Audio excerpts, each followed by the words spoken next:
Okay, hi everyone. In the second part of your ARP, we're going to recap about your essay skills, okay, and what you need to do for essay, so that after this you will get to do your own graded assignment, which is to write out an essay for tectonics. Okay, now let me just recap very quickly with you because some of you missed the holiday lesson. Now in this current syllabus, you'll be asked to write one essay question. Okay, and it's worth 9 marks. In the older syllabus, there is 2 essay questions and each one is worth 7 marks for the same requirement. Okay, so now they have given you discount, lesser essays to write, and they have upped the number of marks for the same requirement. Okay, so the essay can appear in tourism cluster or in the tectonics cluster, but you will not see it in the geography in everyday life cluster. Okay, so why do we have essay questions or in geography, or why sometimes they even call it open-ended? Well, firstly, is to practice getting you to articulate your arguments. Okay, with some of you during the debate, you realize you had difficulty doing that. Okay, next, you must be, when we do essays in geography, we are trying to build up your critical thinking, your ability to consider and evaluate different factors.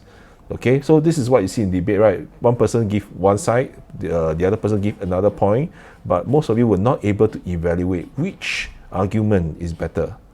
Okay, so the evaluative aspect is important, and which is why we have the essay question. And most importantly, from the examiner's point of view, they want students to have a chance to give a variety of answers to show what they know instead of what you don't know. Okay, so for example, right, I asked this question: earthquakes are more destructive at convergent plate boundary than divergent plate boundary. Okay, so let's say I will not unpack this fully. Okay, this is something we'll practice next time. But let's say, for example, I only know 4 things instead of 8 things about earthquakes. Okay, being destructive at convergent, being destructive at divergent. Okay, so let's say I don't know everything, but because essays is a very broad scope, it allows us to pick and choose what we want to use to argue. So with that few that I know, I can still use it to construct a full mark essay question, a full mark essay response. Okay, so essays, although it's long, is meant to help you. All right, now there's a few things you need to take note for when it comes to essay. By the way, during the printing, some of the lines went missing, so you might want to add it on your own. Okay, in essays like SS, we mark by levels, we don't mark by points. Okay, so even if you give us multiple points, a lot of points, but if you don't hit the question requirement, you don't hit the levels, then you will get a low level. Okay, what's the low level answer? A low level answer simply just give us details about the factors. Okay, they do not attempt to explain. What is the explanation? I'll talk more about it later. They do not attempt to explain.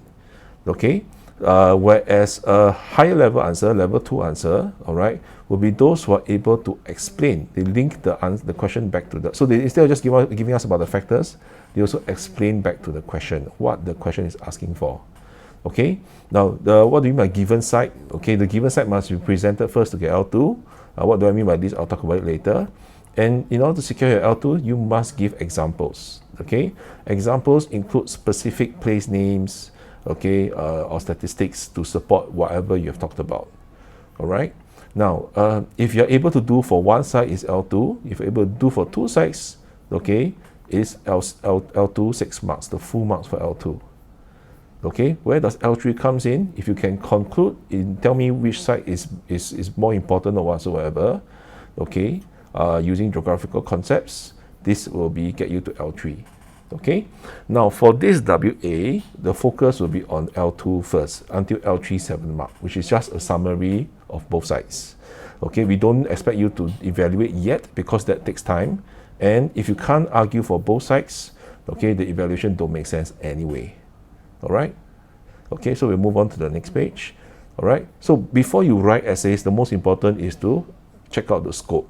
Okay, is to analyze the question and to be very sure that you are answering to the question. Because I have marked multiple essays across the years, right, where students write 2-page worth of answers, but in the end, what did they do? They did not answer the question at all. Okay, so they start with L1, 1 mark, 2 mark answers. Okay, so please be clear of what you're trying to argue for first before you write out. Okay, so here's an example of a question. Hazard-resistant building design is more important than search and rescue operations in managing disasters caused by earthquake. To what extent is this true? Use evidence, that means you must use examples. Explain your answer.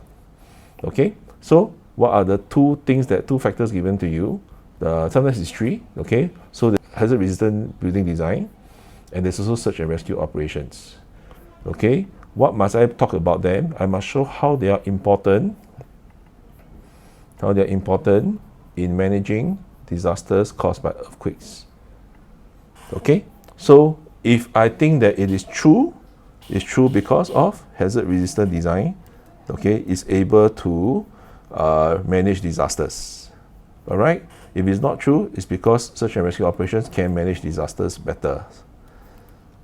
Okay, so in each side I need to explain. So first I need to talk about the true side. So I must talk about hazard resistant design, what is it about, and then I must explain how it manages disasters. Important in managing disasters caused by earthquakes. Okay, so I cannot bring in tsunami, I can only talk about earthquakes. Okay, so then to what extent is this true? Use evidence to explain your answer. Okay, so that means one paragraph I must talk about what's hazard resistant design, and then I must explain how it manages disasters caused by earthquakes. Okay, so for example of explaining it, so what's disaster? Disaster is about deaths and injury. So how do I manage? It means I must reduce. How it talks about reducing deaths, injuries, and damage caused by earthquakes. Okay, then the search and rescue, I must also give details and then explain this. Okay, conclusion logic into evaluate, there's multiple ways. Okay, I'm going to talk about one way, which is causation, or some people call it primacy. That means if A leads to B, A is more important. Because without A, B cannot happen. Okay, so, or with A, there's no need for B, therefore A is more important. Alright, so there are more logic we'll talk about next time, but I'm just giving you a preview. Okay, so how do I write this out? So first one, I will write about hazard resistance. So I know in English you talk about introduction. In real life, this is how you should write essays. By exam, we know there's limited time. Okay, there's not enough time for you to write everything. So for humanities and geography, what we value more is not so much of the structure. What we value more is that you have considered both sides. Okay, in both SS and geography, you must have shown that you considered both sides. You must explain how both sides explain to what the question asks for. Then you make your decision. Okay, so I know it's very uncomfortable, but this is what a mark of an educated person is. An educated person is able to make an informed decision. That means they're able to consider different sides. Okay, so the first one, it can be true because you haven't decided yet, right? So it can be true. Why it can be true? Because hazard resistant designs are important. Okay, so you can see for this whole part, they're giving details of what hazard resistant design is about. Okay, they're just giving description, not much, just 2-3 points. I'll give you space on the side, you can write notes. Okay, annotate. Okay, so they're given examples of specific places. In Japan, this is what they do. Okay, you need not write such long examples. I can show you another way of writing examples later. Okay, so they also give, through this, they also try to give more details about what hazard resistant design is. Okay, so when you see this is important in managing disasters. As you can see, they're using words from the question already. Okay, why they're trying to explain, trying to show how it reduces death, injury, and damage. Okay, so this part brings in the explanation. All right, so at this stage, these details, examples, and explanation, there's L2 already. Okay, time to show the other side. It can also be false. Why? Search and rescue is also important. So tell me more about search and rescue. Okay, so these are the details given about search and rescue. You can see there's only about 3-4 points only, not much. No need to write a lot. Okay, then this person go on to explain why does it reduce deaths and injury. You can see over here. If they're not rescued in time, this will increase deaths because they are trapped, they're cut off from supplies and things like that. Okay, now this time this one give examples, but examples is to back up the whole point that it saves lives. 15,000 lives are saved as a result. Okay, so this one put the examples at the back instead to back up the point that it saves lives. Okay, so at this stage, L26 ready. All right, then if you make a conclusion by showing both sides, it's really L37, but I'm showing you the L39 answer. So they make a final stance. Statement is largely true. Why is it largely true?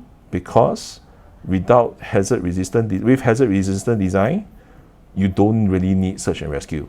So it's the same logic, A causation. Without A, with A, you don't really need B. So A is more important. And they even backed it up with an example, okay, to show how this happened. All right, with hazard resistant, you don't really need search and rescue. Okay, but I don't expect you to do the weighing first because you need to do the earlier parts first before you can talk about weighing. So please, for this essay, please sort that out. And in summary, the conclusion, just write a summary. Whether you think it's true or not true, just write a 2-line just to present the main arguments. But if you want to try weighing and evaluating, you can go ahead. Okay, now I'm going to give you some time, 5 minutes. I want you to analyze these questions first. Okay, analyze these questions. All right, 1, 2, 3. And then from then on, we will talk about whether analysis is correct. Okay? A few moments later, a few minutes later, one eternity later. Okay, if you done analysis, so let's go through together what are they. Okay, so this first question, social consequence of volcanic eruption is more important than economic consequence. So which is the true side? I need to talk about social consequence of volcanic eruptions. Okay. Next, I need to talk about which is more important than economic consequence of volcanic eruptions. This is the other side. Okay, then what do I explain? They only talk about more important. Oh, this is a bit tougher to explain, isn't it? Okay, so how do I show something is important? Important, okay, important means that how do you know if something is important? All right, if let's say only one person die, is it important versus a lot of people die? Okay, so important means that it must have a large scale impact. All right, or you can also talk about how it is a long-term impact. Okay, so for example, if only one toilet bowl in the school explodes, is it as important as compared to all the toilet bowls explode? Okay, so if the smell only linger for 1 day, short term, is it as important as the smell lingering for 1 whole year? Okay, long term. So the large scale and long term means that it is important. Okay, next question. Tsunami is the most devastating earthquake hazard. So the true side will show me that tsunami, okay, and then how it is a devastating hazard. So how to explain? You must say that it's a devastating hazard of earthquake hazard. It's a devastating earthquake hazard. So you must show me how. Okay, so you must show me how earthquake leads to it being devastating. Now, how do you know it's devastating? We cannot repeat the question word, right? When you explain, you must unpack the question. So devastating means a lot of damage, a lot of death. Okay, so sometimes I don't use the terms you have learned like disasters. I may tweak it around to force you to think. Okay, then you must be thinking, what do I put in the other sides? All right, now if you see here that the question includes most devastating, most, all right? So most means I need to compare between at least 3. Okay, so it means that in the not true side, you need to bring in 2 other hazards. Okay, so what are the hazards you have learned? You can talk about landslides. Okay, you can talk about ground shaking. You can talk about liquefaction. Do I need to write so many? No need. A maximum of 2 is good enough because you need to compare between 3 factors, 1 here and 2 other over there. Okay, so you can just pick any 2 that you're more familiar with, and that is good enough already. All right. Okay, so the last one, earthquake leads to greater impacts on nature system than human systems. Okay, so this one is a bit more tricky. Okay, so if you agree that there's greater impact on nature systems. So it's more about earthquake impact on nature system. Okay, and if you disagree, it will be earthquake impact on human system. Greater impact on nature than human. So if you agree is nature, if you disagree, will be more on humans. Okay, so how to explain? You must then show how earthquake lead to the impact and why the impact is great. Okay, so you need to show things like, a whole ecosystem collapse or things like that. So instead of asking you important, I use the word greater. Okay, so it can talk about long-term or greater scale impact. All right, so I hope this gives you a greater idea on how it narrows down the scope of your essays. Okay, so for your GA task, okay, which is due later, all right, let's analyze this together. Soil and rock properties lead to higher disaster risk than quality of building design and construction. To what extent do you agree with this statement? Explain your answer. I'm going to pause for a while, okay, and then once you are done, you unpause it to look at the analysis. Okay, so analyze first, pause, analyze first, then unpause. A few moments later, a few minutes later, one eternity later. Okay, you've analyzed already. All right, so what are the 2 sides? Okay, agree. What you need to talk about? You need to talk about how the two factors lead to this higher disaster risk, high disaster risk. Okay, so this is what you need to explain. Okay, how do I know something is high disaster risk? The high disaster risk means what? Okay, more chance of what? Okay, you go and unpack what disaster means. All right, so if I agree, I'll be talking about soil and rock property to give details about this and how it can lead to higher chance of disaster risk. And then you talk about quality of building design and construction, and then you show how it leads to higher chance of disaster risk. Okay, then I conclude by summarizing both sides. Like I largely agree or you largely disagree, and just give a one-line reason. Okay, you don't really need to weigh, but if you want to weigh, you can go ahead. If you want to try weighing, you can use the causation method that I've talked about just now. Okay, all the best.